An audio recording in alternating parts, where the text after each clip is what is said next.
दर्शक महानुभावहरू नमस्कार। Today news टेलिभिजनको यो विशेष कार्यक्रम भिजन टकमा यहाँहरूलाई हार्दिक स्वागत छ। म जनार्दन उपाध्याय। दर्शक महानुभावहरू, यस कार्यक्रममा हामी विभिन्न क्षेत्रका विशिष्ट व्यक्तिहरूसँग रहेर समसामयिक विषयमा संवाद गर्ने गर्दछौँ। आजको यो विशेष संवाद हामी निर्वाचन केन्द्रित गर्नेछौँ, जुन भदौ 23 र 24 गतिको जेनजी आन्दोलन पश्चात आम रूपमा हुनुपर्ने निर्वाचन मध्यावधि रूपमा चाहिँ यति बेला चाहिँ निर्वाचन हुनुपर्ने देशको परिस्थिति छ र यो निर्वाचनले खास गरी जुन जेनजीका माग र मुद्दाहरू हुन् त्यो स्थापित गराउन सक्ला त भन्ने प्रश्न पनि जीवित छन् र विभिन्न राजनीतिक दलहरू र उम्मेदवारहरू सहित यति बेला जनताका बीचमा गइरहेका छन्। जनताले आफ्ना गुनासा सुनाउने यो अवसरको रूपमा पनि लिएका छन् भने पार्टीहरूले आफ्ना एजेन्डाहरू चाहिँ जनताका बीचमा लगेर जनताको मनोविज्ञान बुझ्ने अवसरको रूपमा पनि यो निर्वाचनलाई हेरिएको छ। र विगतको निर्वाचनभन्दा यो निर्वाचन अलिकति पृथक छ। खास गरी पुराना राजनीतिक दल, पुराना उम्मेदवारहरू अथवा चाहिँ बारम्बार चाहिँ सदन छिरिसकेका व्यक्तिहरूभन्दा चाहिँ नयाँ अनुहारहरूलाई चाहिँ यति बेला जनताले रुचाउँछन् कि भन्ने पनि आकलन गरिरहेको छ। यसै बीचमा आज हामी कैलाली जिल्लाको निर्वाचन क्षेत्र नम्बर 4 केन्द्रित कुराकानी गर्नेछौँ। कैलाली जिल्ला निर्वाचन क्षेत्र नम्बर 4 बाट नेपाली कम्युनिस्ट पार्टीका तर्फबाट प्रतिनिधि सभा सदस्य पदका उम्मेदवार हुनुहुन्छ हरिराम चौधरी उत्सव। आउनुहोस्, उहाँलाई कार्यक्रममा हार्दिक स्वागत छ। धन्यवाद। अहिले खास गरी अब जनताका बीचमा आफ्ना एजेन्डाहरू लगेर गइराख्नु भएको छ।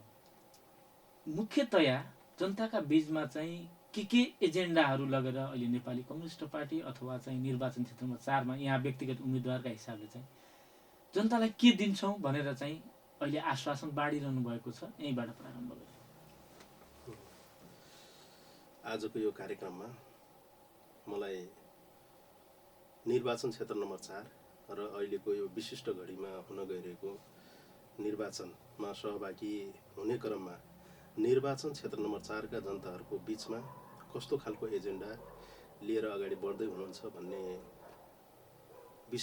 विषयहरू जनताको बीचमा निर्वाचन क्षेत्र नम्बर 4 का आदरणीय जनसमुदायको बीचमा केही विषयवस्तुहरू राख्ने अवसर जुराई दिनुभएकोमा टिभी टुडे लाई म हार्दिक धन्यवाद दिन चाहन्छु। विशेष गरेर अहिले यो विशिष्ट परिस्थितिमा हुन गइरहेको अहिलेको चुनाव जो छ, यो चुनाव नियमित चुनावभन्दा फरक चुनाव छ र यसले अहिलेको यो चुनावले पहिलो कुरा पछिल्लो जेनजी युवा विद्रोहले दिएको एउटा म्यान्डेटबाट अहिलेको यो इलेक्सन हुन गइरहेको छ भन्ने कुरामा हामी स्पष्ट छौँ। पछिल्लो विद्रोह विशेष गरेर सञ्चार मिडियामाथि लगाइएको प्रतिबन्धबाट उत्पन्न परिस्थितिले अन्ततः संसद विघटन भएर सरकार समेत ढल्न पुग्यो र यो इलेक्सन गर्न तत्कालीन अन्तरिम सरकारलाई बाध्यता पनि भयो। नेपालका सम्पूर्ण राजनीतिक दलहरूलाई अहिलेको यो इलेक्सन गरेर नेपालको चाहिँ शासन व्यवस्थालाई अगाडि बढाउनको निमित्त एउटा महत्त्वपूर्ण चाहिँ वातावरण चाहिँ बनायो र अहिले विशेष गरेर चाहिँ जेनजी विद्रोहबाट उत्पन्न परिस्थितिबाट हामीले केही महत्त्वपूर्ण एजेन्डाहरू उठाएका छौँ जो नेपाली कम्युनिस्ट पार्टीका अहिले संयोजक पनि हुन्। उहाँले आफू 18 महिनाको शासनकाल, 10 वर्षको चाहिँ जनयुद्धकाल, शान्ति प्रक्रियाको, संविधान निर्माणको प्रक्रियामा उठाएका महत्त्वपूर्ण एजेन्डाहरू थिए, जसमध्ये हामीले संविधान बनायौँ। नेपाली जनतालाई संविधान बनाउनमा त्यतिखेर चाहिँ त्यो पुरा हामीले गर्यौँ। त्यसपश्चात सुशासन, भ्रष्टाचार, किनकि नेपालमा 10 वर्षको जनयुद्ध राम्रो सुशासन नभएको कारणले गर्दाखेरि देशमा भ्रष्टाचार मौलाएको थियो। देशमा रहेका विभिन्न जाति, समुदाय र गरी खाने वर्गमाथि धेरै ठुलो शोषण थियो। त्यसका विरुद्धमा त्यो लडाइँ थियो र 62-63 को आन्दोलन पनि थियो। 62-63 को आन्दोलनले एउटा मात्र एजेन्डा पुरा गर्यो, जुन एजेन्डा हो संविधान निर्माणको। तर संविधान कार्यान्वयनको एजेन्डा जो हो त्यो पुरा गर्न सकेको थिएन। त्यो पुरा गर्नको लागि हामी अगाडि बढ्दै जाँदाखेरि पछिल्लो पटक नेपाली कम्युनिस्ट पार्टीका संयोजक तत्कालीन माओवादी केन्द्रका अध्यक्ष उहाँले भ्रष्टाचार र सुशासन पहिलो आफ्नो एजेन्डा बनाएर अगाडि बढ्नुभयो र देशमा भ्रष्टाचारीमाथि ठुलो उहाँले चाहिँ आक्रमण पनि गर्नुभयो। सुशासनलाई चाहिँ कायम गर्नको लागि उहाँले कायम गर्नको लागि पनि उहाँले महत्त्वपूर्ण कदमहरू चाहिँ चाल्नुभयो र यस सन्दर्भमा धेरै चाहिँ होइन पूर्व मन्त्रीहरूदेखि लिएर चाहिँ बहालवाला सचिवसम्म र कैयौँ चाहिँ होइन कर्मचारी क्षेत्र राजनीतिक दलहरू भित्र चाहिँ होइन पक्राउ पर्ने जेल जाने क्रम पनि जारी भयो र यो चाहिँ होइन यो एजेन्डा हामीले उठाएर अगाडि बढेका थियौँ। यसबाट विक्षिप्त भएर सरकार ढल्न पुग्यो, जसको नेतृत्व पछिल्लो पटक केपी ओलीले गरेका थिए। उहाँले नेतृत्व गर्दै गर्दाखेरि बनेको सरकार 2/3 सरकार थियो, 2/3 वरिपरिको सरकार थियो। 2/3 वरिपरिको सरकारले देशमा जुनसुकै चाहिँ होइन भ्रष्टाचार र जुनसुकै चाहिँ होइन परिस्थितिको चाहिँ सुशासनलाई कायम गरेर अगाडि बढ्न सक्ने परिस्थिति थियो र देशमा चाहिँ विकासलाई पनि विकास निर्माणदेखि लिएर चाहिँ रोजगारीका चाहिँ समस्यालाई समाधान गरेर जाने वातावरण थियो। तर पछिल्लो चाहिँ परिवेशमा भ्रष्टाचार र सुशासनका कामहरू केपी ओलीको नेतृत्वमा रहेको सरकारले नगरेर अन्ततः भ्रष्टाचारसँग मुछिएका मान्छेहरू सुशासनसँग चाहिँ कायम गर्नुभन्दा पनि त्यसलाई चाहिँ होइन झन् विकृति विसङ्गति गर्ने मान्छेहरूसँग साँठगाँठ गरेर बिचौलियाहरूसँग साँठगाँठ गरेर जसरी चाहिँ उहाँले सुशासन चाहिँ अथवा राज्य व्यवस्था चाहिँ सञ्चालन गर्न थालिसकेपछि यसका विरुद्धमा सामाजिक सञ्जालबाट विभिन्न युवा पिँढीदेखि लिएर देशका चाहिँ एउटा जागरुक युवा पिँढीहरूले चाहिँ यसको विरोध गर्दै गर्दाखेरि अन्ततः केपी ओलीले चाहिँ उहाँले चाहिँ होइन सामाजिक सञ्जाल नै बन्द गरेर चाहिँ जसरी फेरि एउटा चाहिँ होइन अर्को चाहिँ होइन तपाईँको तानाशाही प्रवृत्ति तत्कालीन केपी ओलीको चाहिँ सरकारले र केपी ओलीज्यूले गरिसकेपछि जसरी चाहिँ होइन जो संसद विघटन हुन पुग्यो, त्यस कारणले गर्दाखेरि अहिले विशेष गरेर चाहिँ हामीले सुशासन कायम गर्नको लागि प्रचण्ड कमरेडले अगाडि बढिरहेकै बेलामा सरकार ढलिसकेपछि उक्त एजेन्डा पछिल्लो पटक समग्र चाहिँ युवाहरूले त्यो एजेन्डा मूल आधार मानेर चाहिँ जुन एउटा चाहिँ जेनजी विद्रोह हुन पुग्यो, त्यो विद्रोहबाट सिर्जित एजेन्डाहरू जो छन् सुशासनका कुराहरू, भ्रष्टाचारका कुराहरू, बेरोजगारी समस्यादेखि लिएर चाहिँ विकासलाई गतिशील ढङ्गले अगाडि लग्नेदेखि लिएर समग्र युवा पिँढीहरूलाई देशमै चाहिँ रोजगारी सिर्जना कसरी गर्न सकिन्छ भन्ने कुराहरूमा केन्द्रित रहेर अहिले हामीले यो एजेन्डालाई विशेष गरेर लिएर जाँदैछौँ भने यसको साथसाथै निर्वाचन बेस जस्तै मानौँ जुन निर्वाचन क्षेत्रमा अहिले चुनावको लागि हामी अगाडि बढिरहेका छौँ, जनतासँग जनतासँग चाहिँ हामीले मत माग्नको लागि अगाडि बढ्दै गर्दाखेरि त्यहाँको त्यो निर्वाचन क्षेत्रको एउटा विशिष्टता छ। अत्तरिया आफै पनि एउटा चाहिँ ठुलो चाहिँ एउटा राजनीतिक केन्द्र पनि हो र सुदूरपश्चिमकै चाहिँ होइन एउटा चाहिँ ठुलो केन्द्र हो जुन नगरपालिका हो। अर्कोतिर गौरीगङ्गा नगरपालिका छ, त्यसपछि गएर चाहिँ मोहनियालको एउटा वडा छ जो पहाडमा पर्छ र त्यसपछि गएर चाहिँ चुरे आफैमा पनि एउटा विकट छ। यस्तो खालको त्यहाँको निर्वाचन भनाइ भौगोलिक अवस्था छ। यो भौगोलिक अवस्थालाई मध्यनजर गर्दै हामीले अहिले त्यो ठाउँमा चाहिँ जनतासँग चाहिँ होइन मत मागिरहेका छौँ। जस्तै म एउटा इक्जाम्पल चुरेमा हामीले चाहिँ होइन चुरेकै कुरा गरौँ। चुरेमा रहेका जनताहरूलाई कसैले चाहिँ स्वरोजगार गर्न सकिन्छ। चुरेको जनतालाई स्वरोजगार बनाउनुको लागि चुरेमै रहेका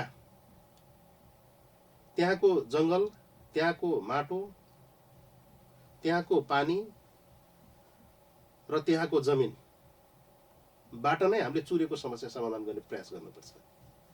मैले एउटा व्यक्तिगत रूपमा र मैले आफूले गरेको अनुभवबाट भन्नुपर्दाखेरि मैले चाहिँ यसरी चाहिँ बुझ्दछु। त्यस कारणले गर्दाखेरि चुरेमा बसोबास गर्ने नागरिकहरूको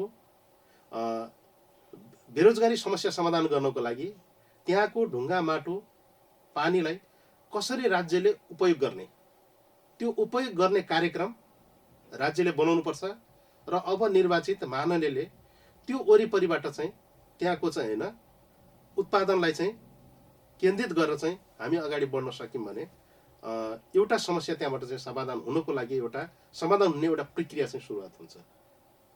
त्यसरी नै चाहिँ होइन अतरियाकै कुरा गरौँ, आफैमा चाहिँ एउटा चाहिँ अतरिया भनाइ मतलब गोदावरी नगरपालिकाको कुरा गरौँ। गोदावरी नगरपालिकाको आफ्नै प्रकारको समस्या छ। अहिले मैले यसो हेर्दै गर्दाखेरि गोदावरी नगरपालिकामा गेटा मेडिकल कलेज त्यही ठाउँमा छ, जो राज्यको चाहिँ होइन अरबौँ पैसा लगानी भएको छ, त्यसलाई हामीले सञ्चालन गर्न सकिरहेका छैनौँ। त्यसलाई पूर्ण रूपमा चाहिँ गेटा मेडिकल कलेजको सम्पूर्ण चाहिँ होइन उसको चाहिँ सम्पूर्ण रूपमा उसलाई सञ्चालनमा ल्याउनको लागि राज्यले अहिले ध्यान दिन सकिराखेको छैन। त्यहाँ रहेको जनप्रतिनिधिले बलियो ढङ्गले त्यो मेडिकल सञ्चालन गर्नका लागि बलियो ढङ्गले राज्यसँग चाहिँ होइन आवाज उठाउन नसकेको अवस्था छ। त्यसलाई पूर्ण रूपमा सञ्चालन गर्ने हो भने धेरै ठुलो रोजगारीको सिर्जना त्यही ठाउँमा पनि हुन्छ। गेटा हामीले चाहिँ गोदावरी नगरपालिकाभित्रै सुदूरपश्चिमको चाहिँ राजधानीको निर्णय चाहिँ यसभन्दा अगाडिको सरकारले निर्णय गरेको छ, तर अहिलेसम्म पनि त्यहाँ एउटा चाहिँ होइन ढुङ्गा चाहिँ उचालेर राख्ने काम र एउटा सानो संरचना निर्माण गर्ने कार्यक्रम भएको छैन। यी इत्यादि विषयहरू चाहिँ महत्त्वपूर्ण विषय छन्, जसलाई मलाई लाग्छ हामीले उठाउनुपर्छ। त्यो यो एजेन्डालाई मैले उठाएर अगाडि बढ्ने हामीले सोच बनाएका छौँ। यहाँले जस्तो राजधानीको विषय पनि विभिन्न निर्वाचनहरूमा स्थानीयदेखि तपाईँको आम निर्वाचनहरू होइन प्रदेशको सङ्घको निर्वाचनमा उठ्दै आइरहेका विषयवस्तु पनि हुन्। तपाईँ निर्वाचित भएर गइसकेपछि चाहिँ गोदावरीमा राजधानी बनाउने कुरा चाहिँ जस्तो सदनमा पनि प्रवेश गर्छ कि अथवा चाहिँ व्यक्तिगत रूपमा कसरी लाग्नुहुन्छ यहाँ? यो विषय सदन विशेष गरेर चाहिँ सुदूरपश्चिमको राजधानी गोदावरी बनाउने भनेर चाहिँ पहिलो सरकार सुदूरपश्चिमको पहिलो प्रदेश सरकारले नै निर्णय गरेको छ र त्यसलाई चाहिँ सुदूरपश्चिमको समग्र परिस्थितिलाई हेरेर त्यो ठाउँ तोकेको छ। तर अहिलेसम्म पनि संरचना अगाडि बढ्न सकेन। तर त्यो संरचना अहिलेसम्म पनि अगाडि बढ्न सकेन। अगाडि किन बढ्न सकेन भन्ने प्रश्न अहिले जनताहरूको बिचमा छ। गोदावरी नगरपालिका एउटा चाहिँ सुदूरपश्चिम 9वटा जिल्लाको एउटा केन्द्रबिन्दु हो। त्यसैले त्यसलाई चाहिँ सञ्चालन गर्नको लागि अथवा त्यसको चाहिँ राजधानीको केन्द्र निर्माण प्रक्रियालाई अगाडि बढाउनको लागि त्यसको चाहिँ होइन बृहत छलफलको आवश्यकता छ। निर्णय त गर्यो प्रदेश सरकारले, तर त्यहाँ कुन ठाउँमा कसरी बनाउने भन्ने कुराहरूमा चाहिँ त्यहाँ केही चाहिँ होइन विवादहरूको बिचमा चाहिँ रहेको हामीले देखिरहेका छौँ। त्यस कारणले गर्दाखेरि म आफू निर्वाचित भएर अगाडि बढ्दै गर्दाखेरि केन्द्रीय सरकार त्यसपछि गएर प्रदेश सरकारसँग समन्वय गरेर चाहिँ आवश्यक काम कारबाहीहरू हामी अगाडि बढाउँछौँ। किनकि त्यसको बारेमा त्यहाँको निर्वाचित महानुभावहरूले गम्भीरतापूर्वक नलिएकै कारणले गर्दाखेरि अहिले 10-10 वर्ष बित्न थाल्यो, तर त्यो ठाउँमा चाहिँ राजधानी बन्न नसक्नुको कारण चाहिँ सङ्घीय माननीयहरूको पनि त्यो ठाउँमा कमजोरी। त्यहाँ निर्वाचित हुने माननीयले चाहिँ विशेष ध्यान दिएर केही कामहरू चाहिँ सङ्घीय सरकारबाट चाहिँ गरिनुपर्ने कामहरू नगर्दाखेरि चाहिँ त्यो चाहिँ होइन त्यो ठाउँमा राजधानी बन्नबाट चाहिँ वञ्चित रहेको चाहिँ हामीले बुझेका छौँ। अब जस्तो गेटामा अवस्थित जुन अब शहीद दशरथचन्द्र विज्ञान विश्वविद्यालयको नामाकरण नै गरिएको छ होइन, त्यसलाई चाहिँ विश्वविद्यालयको रूपमा अगाडि बढाउने भनिएको छ। अहिले यद्यपि अहिले चाहिँ अस्पतालको रूपमा अगाडि बढिरहेको अवस्था छ। त्यो विश्वविद्यालयको सन्दर्भमा पनि अब जस लिने क्रममा चाहिँ जस्तो एमाले चाहिँ हामीले बनायौँ अथवा चाहिँ हाम्रो सरकारले बनायो, हाम्रो पहलमा बनायौँ भन्छन्, कङ्ग्रेसले हाम्रो पहलमा भन्छन्। जस्तो यहाँहरूले पनि यहाँहरूको पार्टी अध्यक्ष प्रचण्ड प्रधानमन्त्री हुँदाखेरि चाहिँ काम कारबाही अगाडि बढ्यो भनेर यहाँहरूले जस लिइराख्नु भएको छ भनेपछि खास त्यसको चाहिँ परिकल्पनाकार अथवा चाहिँ त्यो बनाउने सन्दर्भमा विश्वविद्यालय बनाउने सन्दर्भमा चाहिँ कसको भूमिका चाहिँ देख्नुहुन्छ मुख्यतया? मलाई के लाग्छ भने तत्कालीन नेपाल कम्युनिस्ट पार्टी माओवादी केन्द्रका चाहिँ अध्यक्ष प्रचण्ड प्रधानमन्त्री हुँदै गर्दाखेरि त्यसको उद्घाटन र त्यसका केही कामहरू चाहिँ होइन सुरुवात गरेको चाहिँ देखिन्छ। तर अहिले सुदूरपश्चिमको दशचन्द स्वास्थ्य विश्वविद्यालय चाहिँ अहिले बनिसकेको छ संरचनाका हिसाबले। मेडिकल पनि सञ्चालनमा आएको छ। शैक्षिक पठन पाठन लगायत केही महत्त्वपूर्ण काम कारबाहीहरू चाहिँ होइन अझै पनि सुचारू हुन सकेको छैन। अब अहिले कङ्ग्रेसले बनायो या माओवादीले बनायो या एमाले बनायो भन्ने कुरा यो मेजर कुरा होइन। यो कुराको चाहिँ सोच सुदूरपश्चिमका सम्पूर्ण चाहिँ बौद्धिक व्यक्तित्वहरूले मैले सहयोग गरेको पाएको देख्छु म। सुदूरपश्चिममा चाहिँ मेडिकल कलेजको आवश्यकता छ भनेर यो धेरै अगाडिदेखि नै यो बहस भइराखेको थियो। यसमा माओवादी केन्द्रका अध्यक्ष कमरेड प्रचण्डले सुदूरपश्चिममा रहेका विभिन्न तहका विज्ञहरूले, यहाँको चाहिँ विकास प्रेमी समुदायहरूले र यहाँका चाहिँ महत्त्वपूर्ण व्यक्तिहरूले यो धेरै लामो समय अगाडिदेखि चाहिँ यो प्रस्तावको बारेमा चाहिँ छलफल गरेर चाहिँ बहस गरेको मैले आफूले बुझेको छु।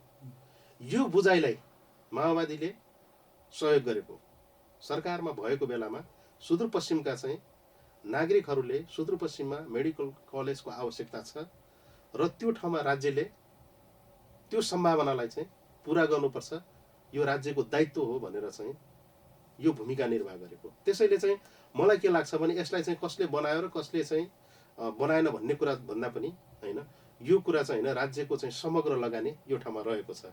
त्यस कारणले गर्दाखेरि मैले चाहिँ यसलाई यसरी बुझ्छु र यसमा माओवादीको कुनै न कुनै महत्त्वपूर्ण चाहिँ देन रहेको छ भन्ने कुराहरूमा म यसलाई त्यसरी चाहिँ राख्दा राम्रो होला जस्तो लाग्छ।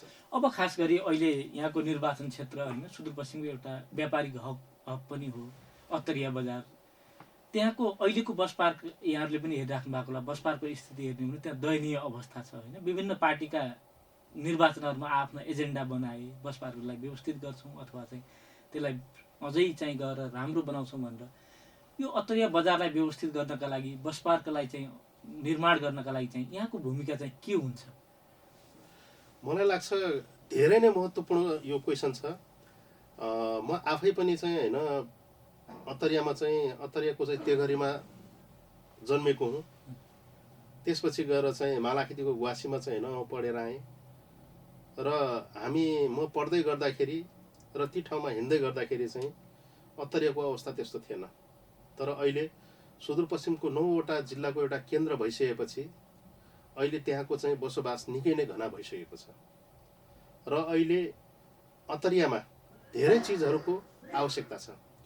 त्यसमध्येको बस पार्क एउटा चाहिँ होइन बस पार्कलाई विभिन्न कारणले चाहिँ त्यो ठाउँमा चाहिँ होइन विवादमा राखिएको छ र ती बस पार्कसँग जोडिएका धेरै चाहिँ होइन प्रश्नहरू राखेका छन्। तर मलाई के लाग्छ भने अत्तरियामा एउटा चाहिँ बस पार्क बनाउँदै गर्दाखेरि त्यो गोदावरी नगरपालिकाको मात्र नभएर चाहिँ सुदूरपश्चिमकै आवश्यकताका लागि चाहिँ होइन त्यो बस पार्क त्यहाँ अनिवार्य आवश्यकता छ। त्यस कारणले गर्दाखेरि त्यसमा रहेका विभिन्न प्रकारका उल्झनहरूलाई छलफल गरेर अन्तर्क्रिया गरेर त्यहाँको समुदायसँग सहकार्य गरेर त्यो बस पार्कलाई चाहिँ होइन निर्माण प्रक्रियामा चाहिँ अगाडि बढ्ने मेरो आफ्नो चाहिँ होइन मनसाय रहेको छ। अब खास गरी जस्तो अब गोदावरी नगरपालिका यहाँले पनि भन्नुभयो चुरे अत्यन्तै विकट तर सम्भावना पुगेको क्षेत्र पनि हो कृषिका लागि पनि। उता चाहिँ मोहनलालको चाहिँ केही भूभाग पनि यहाँको निर्वाचन क्षेत्रमा पर्छ भनिसके पश्चात मोहनलालको चाहिँ त्यो क्षेत्रको विकासका लागि चाहिँ के बनाउनु भएको छ? अहिले चुनावी अभियानमा जाँदाखेरि त्यहाँको असहजता विकटता पनि देख्नुभयो होला, के छ त्यहाँको अवस्था? मोहनलाल र मोहनलालको एउटा वडा, चुरेका चाहिँ बाँकी 6वटा वडाको अवस्थालाई हेर्ने हो भने निकै नै विकट छ। त्यो ठाउँको विकासको लागि सबभन्दा अगाडि चाहिँ बाटोघाटोको आवश्यकता छ। त्यसपछि गएर चाहिँ खानेपानीको आवश्यकता छ। त्यो ठाउँमा सिँचाइका आवश्यकताहरू छन्। धेरै नेताहरूले चाहिँ हामी ठुली गाडबाट चाहिँ होइन पानी सहजपुरमा पुर्याउँछौँ, माथि चाहिँ होइन निगालेमा पुर्याउँछौँ भन्ने मान्छेहरू नेताहरू थुप्रै गए। धेरै पटक त्यहाँको जनताहरूले चाहिँ भोट हालेका छन्। तर मलाई के लाग्छ भने हामीले कैयौँ नेताहरू चाहिँ भोट माग्दै गर्दाखेरि जनतालाई धेरै छलछाम गरेर गएको अवस्था मैले देखेको छु। म आफैले पनि धेरै पटक यी कुराहरू सुनेको छु। वास्तवमा चाहिँ मोहनलाल निकै विकट छ, सूर्य पनि विभिन्न प्रकारको विकटतामा छ। तर अहिले पछिल्लो पटक जब हामी संविधान निर्माणकै क्रममा हामीले एउटा बहस गरेका थियौँ, हामी सिंहदरबारको चाहिँ अधिकारलाई चाहिँ गाउँ गाउँमा हामी पुर्याउँछौँ र त्यो हामीले काम गर्यौँ। हामी 10 वर्षको युद्ध लड्यौँ जसमा हामीले संविधान सभाको एजेन्डा राखेका थियौँ, उक्त संविधान बनिसकेपछि उक्त संविधानले सिंहदरबारको थुप्रै अधिकार चाहिँ गाउँ गाउँमा पुर्याएको छ। त्यो अधिकारका कारणले गर्दाखेरि अहिले पहिले भन्दा पालिकाकै आफ्नो चाहिँ रिसोर्सले जे जस्तो भए पनि विकास गर्नुभएको छ। तर थप महत्त्वपूर्ण चाहिँ होइन, विकासका लागि चाहिँ केन्द्रको अथवा केन्द्रीय सरकारको ध्यान सूर्यमा नपुगेको अवस्था छ। सूर्यमा पुर्याउनको लागि सबभन्दा अगाडि जनप्रतिनिधि सूर्यमा जानुपर्छ। सूर्यमा जबसम्म जान सक्दैन जनप्रतिनिधि, उसले थाहा पाउँदैन वास्तविकता। ठुली गाडबाट अथवा चाहिँ त्यो ठाउँमा चाहिँ होइन, पानीको समस्या कसरी समाधान गर्ने, त्यसपछि गएर चाहिँ सिँचाइको व्यवस्थापन कसरी गर्ने र त्यहाँको चाहिँ होइन जमिनबाट चाहिँ उत्पादन कसरी अगाडि बढाउने, यो नगरिकन सूर्यको विकास हुँदैन। यसका लागि मलाई लाग्छ एउटा पालिकाले मात्र ध्यान दिएर चाहिँ विकास हुँदैन। यसका लागि चाहिँ सम्बन्धित निर्वाचन क्षेत्रको सांसदले मसिनो गरी त्यो ठाउँमा चाहिँ जनताहरूसँग अन्तर्क्रिया गरेर छलफल गरेर रहेको सीमित बजेटलाई त्यहाँको आवश्यकताका आधारमा त्यो बजेटलाई कसरी प्रयोग गर्ने भन्ने कुराको मसिनो छलफलको चाहिँ खाँचो छ। सीमित बजेट, त्यो पनि होइन दलालहरू बिचौलियाहरूको चाहिँ भनाइका आधारमा बजेट बाँडफाँड भएको कारणले गर्दाखेरि विगतको चाहिँ होइन निर्वाचित माननीयहरूले त्यो ठाउँमा काम नगर्न सकेको मैले देखेको छु। तर म आफैले अध्ययन गर्दाखेरि हामीले चाहिँ हामीसँग रहेको जो बजेट छ त्यो बजेटलाई मध्यनजर गर्ने हो भने हामी सूर्यको विकास गर्न सक्छौँ। त्यसका लागि सबभन्दा अगाडि चाहिँ होइन बाटो हामीले पुर्याउनु पर्नेछ। बाटो पुर्याइसकेपछि ती ठाउँमा भएका उत्पादन भएका चिजहरूलाई चाहिँ हामी मार्केटसम्म बजारसम्म पुर्याउने वातावरण भने, मान्छेहरूको चहल पहल बनाउने वातावरण भने सूर्यको विकास गर्न हामीलाई सजिलो हुन्छ। हामीले त्यो तरिकाले चाहिँ सोच बनाएर छलफल गरेर हामी अगाडि बढाइरहेको छौँ। म आफै पनि अहिले निर्वाचनका निमित्त भोटको बारेमा कुरा गर्दै गर्दाखेरि जनताहरूको बिचमा निर्वाचनको बारेमा छलफल गर्दै गर्दा म अहिले लगभग ती ठाउँहरूमा चाहिँ जाने प्रयास गरिरहेको छु, गइरहेको छु म। अब अहिले खास गरी यहाँकै निर्वाचन क्षेत्रभित्र पर्ने गौरीगङ्गा नगरपालिका, त्यहाँको अहिलेको मुख्य समस्या के हो, त्यहाँको सम्भावना चाहिँ भोलि चाहिँ विकास निर्माणका लागि चाहिँ सम्भावना के हो, यहाँको चाहिँ भिजन चाहिँ के छ गौरीगङ्गा नगरपालिका? अब गौरीगङ्गा नगरपालिकालाई चाहिँ हामीले चाहिँ होइन त्यसलाई चाहिँ अगाडि बढाउनको निमित्त गौरीगङ्गालाई अगाडि बढाउनको सबभन्दा अगाडि त मलाई के लाग्छ भने हामीले यसो हेर्दै गर्दाखेरि त्यहाँको म त्यहीँकै पनि अहिले मेरो घर गौरीगङ्गा नगरपालिकाभित्रै छ। गौरीगङ्गा नगरपालिकामा सबभन्दा बढी सम्भावना भनेको कृषि हो। कृषि हो, तर कृषिको निमित्त अहिले पनि होइन पर्याप्त मात्रामा चाहिँ होइन सिँचाइको व्यवस्थापन नहुँदाखेरि चाहिँ केही कठिनाइहरू छन् त्यहाँ। त्यसलाई हामीले समाधान गर्नुपर्नेछ। जस्तै खुरखुरिया सिँचाइ परियोजना गौरीगङ्गा नगरपालिकाभित्र जो आजभन्दा चाहिँ होइन 15-16 वर्ष अगाडि चाहिँ त्यो सिँचाइ चाहिँ होइन भत्किँदै गर्दाखेरि त्यहाँको चाहिँ होइन जनताहरू अहिले पनि त्यो सिँचाइबाट वञ्चित छ र धेरै पटक ती ठाउँहरूमा चाहिँ सीमित बजेटहरू परे जुन टेन्डर हुन सकेन, जसको कारणले गर्दाखेरि हिजोको दिनमा चाहिँ गणतन्त्र नआउँदाखेरि त्यो ठाउँमा चाहिँ सिँचाइ भइराखेको थियो। आज गणतन्त्र आइसकेपछि पनि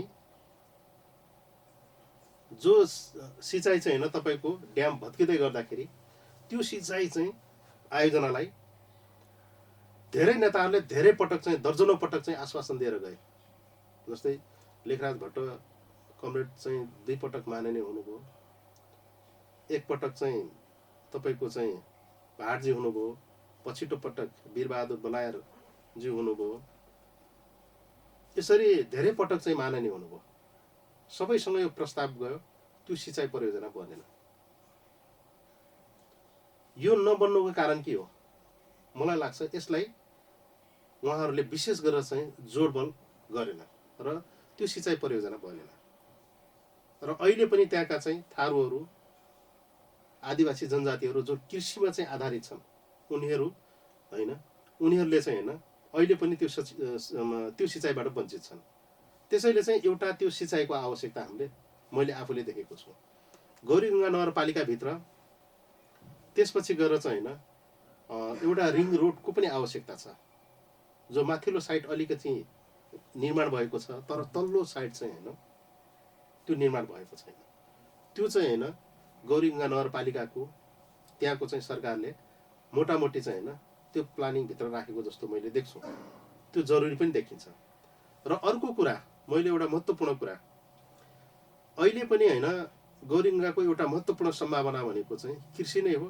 तर कृषिलाई चाहिँ व्यवस्थित कसरी गर्ने भन्ने कुराहरूमा चाहिँ हामीले अहिले मात्र यसैपालि पनि सरकारले चाहिँ धानको रेट 3400 भन्छ, 3300, 3200 भन्छ।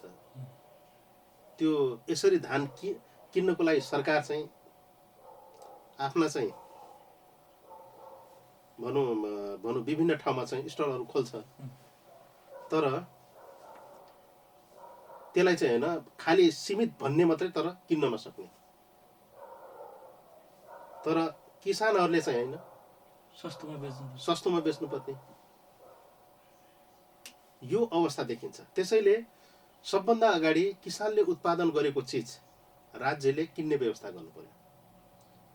जबसम्म राज्यले चाहिँ किसानले उत्पादन गरेको चिज उनीहरूको लगानीका आधारमा उत्पादन गरेका चाहिँ कुनै पनि चिज उत्पादनको आधारमा, उत्पादन र श्रमको लगानीका आधारमा राज्यले चाहिँ उनीहरूको मूल्य निर्धारण गर्न जबसम्म सक्दैन तबसम्म चाहिँ त्यो ठाउँको विकास हुँदैन। त्यसैले त्यो ठाउँको विकासको लागि चाहिँ यस्ता खालको कार्यक्रमहरू चाहिँ राज्यले बनाउन सक्नु पर्यो, जसको कारणले मात्र चाहिँ होइन यसले चाहिँ एउटा समस्याको समाधान गर्छ। जस्तै मानौँ आज बेरोजगार भएर मान्छेहरू चाहिँ होइन विदेशतिर गइरहेका छन्। विदेशतिर जानुको मूल कारण के हो भने उनीहरूले मेहनत गर्छन्, मेहनत अनुसार चाहिँ उनीहरूले फल पाउँदैन, त्यो परिणाम पाउँदैन। त्यसपछि गएर चाहिँ उनीहरू निराश भएर चाहिँ अहिले विदेशतिर गइरहेका छन्। त्यसैले राज्यको लगानी बढीभन्दा बढी कहाँ हुनुपर्छ, यो पोइन्ट पाउनुपर्छ। त्यस कारणले गर्दा यो यसरी चाहिँ होइन किसानहरूको लगानीका आधारमा मूल्य निर्धारण राज्यले जब गरिदिइसकेपछि, गरेर अगाडि बढेपछि बल्ल चाहिँ होइन मान्छेहरू चाहिँ यहाँ स्वरोजगार हुन्छ। त्यस कारणले गर्दा गौरीगङ्गा नगरपालिकाभित्र एउटा गर्नुपर्ने महत्त्वपूर्ण काम यो पनि मैले देख्छु। अब खास गरी यहाँलाई अलिकति निर्वाचनमा बढी चुनौती पनि होला, किनभने अहिले यहाँसँग प्रतिस्पर्धामा जस्तो एमालेबाट हुनुहुन्छ लेखराज भट्ट, उहाँ चाहिँ मान्य हुनुभयो, मन्त्री हुनुभयो, उहाँले त आफ्ना कामहरू चाहिँ मैले यो गरेँ भनेर जनताका बिचमा गइराख्नु भएको होला। यहाँले चाहिँ जनताका बिचमा के गर्छौँ अथवा चाहिँ के गर्छु भनेर चाहिँ गइराख्नु भएको छ, जनताका बिचमा लैजानका लागि के छ त? अब अहिले जनताको बिचमा अहिले लग्नुपर्ने कुराहरू विशेष गरेर चाहिँ अहिले पछिल्लो पटक अब जेनजी विद्रोह पश्चात उत्पन्न परिस्थितिले इलेक्सनतिर जब देश अगाडि बढिसकेपछि अहिले यो निर्वाचन क्षेत्रमा अन्य नेताहरू पनि, अन्य सम्पूर्ण राजनीतिक दलका नेताहरू चाहिँ चुनाव लडिरहेका छन्। धेरै पटक चाहिँ मन्त्री भएका नेता लेखराज भट्टज्यू पनि अहिले चुनावी मैदानमा हुनुहुन्छ। र यो परिवेशमा हामीले लिएर जानुपर्ने कुराहरू धेरै छन्। अहिले हामीले निर्वाचन क्षेत्रमा अगाडि बढ्दै गर्दाखेरि चाहिँ होइन स्वास्थ्यको क्षेत्रमा, शिक्षाको क्षेत्रमा देखि लिएर चाहिँ विभिन्न क्षेत्रमा चाहिँ विविध प्रकारका समस्या छन्। यी समस्याहरूलाई चाहिँ हामीले कसरी चाहिँ होइन समाधान गर्ने, शिक्षा, स्वास्थ्य, रोजगारीका कुरादेखि लिएर चाहिँ यी समग्र क्षेत्रमा कसरी चाहिँ होइन परिवर्तन ल्याउन सकिन्छ, त्यो ल्याउने भनेको जनताको मतद्वारा चाहिँ विजय भइसकेपछि त्यसपछि गएर चाहिँ संसदमा गएर त्यही ठाउँमा बहस गरेर चाहिँ हामीले समाधान फेरि त्यहाँबाट चाहिँ होइन त्यो समाधान सहित चाहिँ होइन जनताको बिचमा आउने हो। त्यसैले अहिले समस्या चाहिँ होइन नेपालको कन्टेक्स्टमा समस्या धेरै छन्। एकातिर चाहिँ नेपालमा चाहिँ होइन भ्रष्टाचार व्यापक रूपमा मौलाएको छ होइन, सुशासन कायम भएको छैन। सानोभन्दा सानो काम गर्नका लागि एउटा चाहिँ जनताहरू अफिसमा गएर चाहिँ घन्टौँसम्म कुर्नुपर्छ, अथवा त्यो ठाउँमा चाहिँ तपाईँको चाहिँ घन्टौँसम्म कुर्नुपर्छ। त्यसपछि गएर चाहिँ समयमा उनीहरूले चाहिँ आफ्ना कामहरू चाहिँ होइन गर्न नसकेको अवस्था छ, अथवा चाहिँ ती ठाउँहरूमा चाहिँ यस्ता खालका चाहिँ विकृतिहरू छन्। यी विकृतिहरूलाई चाहिँ हामीले जबसम्म चाहिँ अन्त्य गर्न सक्दैनौँ तबसम्म चाहिँ होइन हामीले कुनै पनि चाहिँ होइन देशलाई चाहिँ होइन विकासतर्फ चाहिँ डोर्याउन सक्दैनौँ। अहिले सबभन्दा ठुलो कमजोरी भनेको त्यो नै हो। त्यस कारणले गर्दाखेरि जस्तै मानौँ अहिले पनि विकास निर्माणकै कुरा गरौँ, कैयौँ विकास निर्माणका कुराहरू अपुरै छन्। आधा काम भएको छ, विभिन्न कारणले गर्दाखेरि चाहिँ ती पुरा भएका छैन। एउटा ठेका लाग्छ, 10 वर्षसम्म चाहिँ होइन तपाईँको निर्माण हुँदैन। यस्तो खालको अवस्था छ। त्यसपछि गएर चाहिँ होइन विकास गर्नका लागि, वास्तविक विकास गर्नका लागि पहिचान गर्न पनि जरुरी छ, भूगोलको पहिचान गर्न पनि जरुरी छ। के विकास गर्दाखेरि चाहिँ त्यो देशको हितमा हुन्छ, राज्यको हितमा जान्छ भन्ने कुराहरूमा चाहिँ हामीले चाहिँ विभिन्न तरिकाले चाहिँ यो छलफल गर्नुपर्ने छ। त्यसैले जनताको बीचमा हामीले छलफल गर्नुपर्ने, बहस गर्नुपर्ने धेरै कुरा छ। मलाई लाग्छ आज अरब होइन कि खराबका हिसाबले चाहिँ राज्यको पैसा चाहिँ देशैभरि हेर्ने हो भने कतै आधा पुल बनेर, कतै आधा बाटो बनेर, कतै टेन्डर लागेर, कतै चाहिँ होइन तपाईँको सामान्य ग्राभेल गरेर अरबौँ पैसा चाहिँ खरब पैसा चाहिँ आज चाहिँ होइन यसरी चाहिँ होइन राज्यको चाहिँ अड्केको अवस्था छ, जसलाई कुनै न कुनै त्यहाँनिर चाहिँ त्यसको बाधक राज्य देखिन्छ। एउटा ठेकेदार मात्र नभएर राज्य पनि देखिन्छ। त्यहाँ निर्माण कम्पनी मात्र नदेखेर राज्यको कर्मचारी देखिन्छ त्यहाँनिर। यी इत्यादि कुराहरूलाई पनि हामीले चाहिँ सुल्झाउनु पर्नेछ। त्यस कारणले गर्दाखेरि देशलाई चाहिँ होइन एउटा गतिमा अगाडि बढाउनुको निमित्त हरेक कामहरू चाहिँ छिटो छरिटो तरिकाले कसरी गर्न सकिन्छ यो आजको आवश्यकता हो। अब अहिले खास गरी यो निर्वाचनमा जाँदै गर्दाखेरि होइन, यहाँ त एउटा 10 वर्ष जनयुद्धको एउटा सिपाही पनि हो, जो चाहिँ पछाडि वर्गका चाहिँ सम्पूर्ण वर्ग जातिहरूको उत्थान गर्छौँ भनेर एउटा युद्धमा पनि हुनुभयो। र त्यो युद्धमा हुमिँदै गर्दाखेरि अहिले त्यो पछाडिको पाटोलाई हेर्दै गर्दाखेरि यो समयसम्म आउँदाखेरि चाहिँ यहाँहरूले सोचेका सपनाहरू चाहिँ कति पुरा भए, अथवा चाहिँ त्यो समुदाय र वर्गलाई चाहिँ कतिको काम गर्न सकियो आफू सरकारमा हुँदाखेरि, अथवा चाहिँ नीतिगत रूपमा उहाँहरूलाई अधिकार दिने कुराहरूमा चाहिँ कतिको काम गर्न सकियो भन्ने लागेको छ। 10 वर्षको जनयुद्धबाट हामी जुन ठाउँबाट हामीले जनयुद्ध सुरुवात गर्यौँ र अहिले आउँदै गर्दाखेरि धेरै फरक छ। हामी लडाइँ लड्दै गर्दाखेरि विकासका कुरा थिएनन्। लडाइँ लड्दै गर्दाखेरि, मैले लडाइँ लड्दै गर्दाखेरि त साँच्चै भन्ने हो भने हाम्रो देशको कन्टेक्स्टमा हेर्ने हो भने दलितहरू कुन ठाउँमा थिए, थारूहरू चाहिँ तपाईँको कमैया जीवन बिताइरहेका थिए, दलितहरूमाथि धेरै ठुलो चाहिँ भेदभाव थियो, इभन महिला पुरुषहरूको बिचमा पनि धेरै ठुलो चाहिँ खाडल थियो। उपेक्षित क्षेत्रका कुरा त, विकट क्षेत्रका कुरा त अलग कुरा छन्। देशमा चाहिँ होइन गणतन्त्र थिएन, राजतन्त्र थियो। एउटा व्यक्तिले चाहिँ को अन्डरमा देशको चाहिँ शासन व्यवस्था चलिराखेको थियो। त्यस कारणले गर्दाखेरि म यति बाटो बनाउला र यो गरौँला भन्ने कुरा भन्दा पनि हामी त्यतिखेर चाहिँ स्वतन्त्र रूपले चाहिँ बोल्न पाउने अवस्थै थिएन। अहिले जोसुकै बोलुन्, अहिले रविजीहरू पनि धेरै बोल्नुहुन्छ, भालिङजीहरूले पनि धेरै बोलिरहेका छन् हैन। अर्को साम्पाङ जस्ता नेताहरू पनि आउनुभयो, कुलमान घिसिङ जस्ता नेताहरू पनि पछिल्लो पटक चाहिँ हैन आइपुग्नुभयो हैन। कैयौँ नेताहरू चाहिँ हैन अहिले बोल्दैछन्। तर मलाई लाग्छ यो बोल्ने अधिकार नेपालको कन्टेक्स्टमा एउटा गाउँको विकट ठाउँबाट सुरु भएको छ। एउटा गाउँको विकट ठाउँबाट जसले चाहिँ हैन राजनीतिको र बुझेको थिएन। मैले पनि राजनीति गर्नुपर्छ र मैले पनि देश बनाउनु पर्छ भन्ने कुराको बुझाइ जुन ठाउँमा थिएन, त्यो दलितको घरमा दलितलाई चाहिँ हैन छुवाछुत गर्थ्यो। समाजले एउटा चाहिँ कुनामा चाहिँ हैन राख्थ्यो, घरको दैलामा राख्थ्यो हैन। एउटा महिला चाहिँ हैन शासन सत्ता चाहिँ होइन महिलाले गर्ने होइन, चुलो चौकामा रहनुपर्छ, खाना पकाउनुपर्छ, श्रीमानको सेवा गर्नुपर्छ भन्ने बुझाइको चाहिँ होइन महिला दिदीबहिनीहरू, थारूहरूले चाहिँ होइन हलो जोत्ने काम हो हाम्रो भन्ने मात्रै बुझाइ बनाएको एउटा थारूहरूले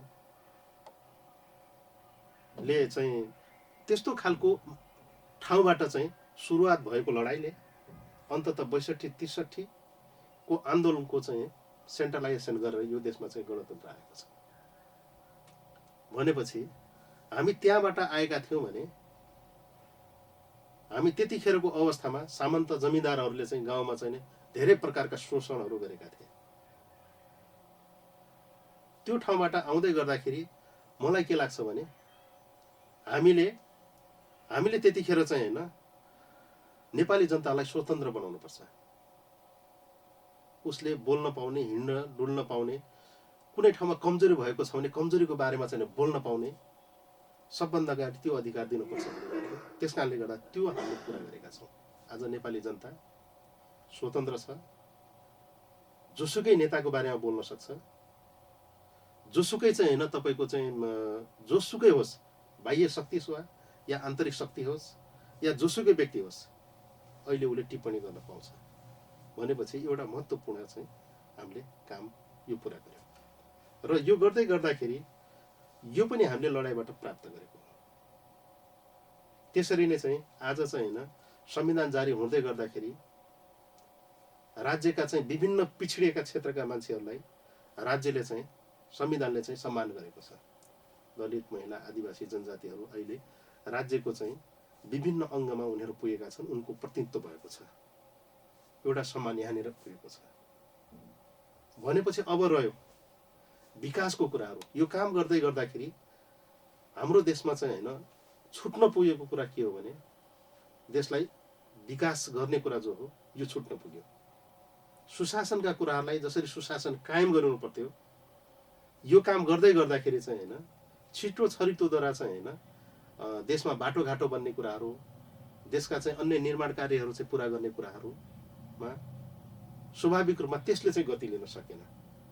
त्यस कारणले गर्दाखेरि धेरै विषयवस्तुहरू पुरा भएका छन्, तर परिस्थितिले अहिले चाहिँ होइन देश चाहिँ होइन अर्को चाहिँ होइन एउटा चाहिँ अवस्थामा पुगेको छ, अथवा देशले चाहिँ हामी स्वतन्त्र त भयौँ तर स्वतन्त्र भए अनुसारको चाहिँ देशमा विकास निर्माण भयो कि भएन त।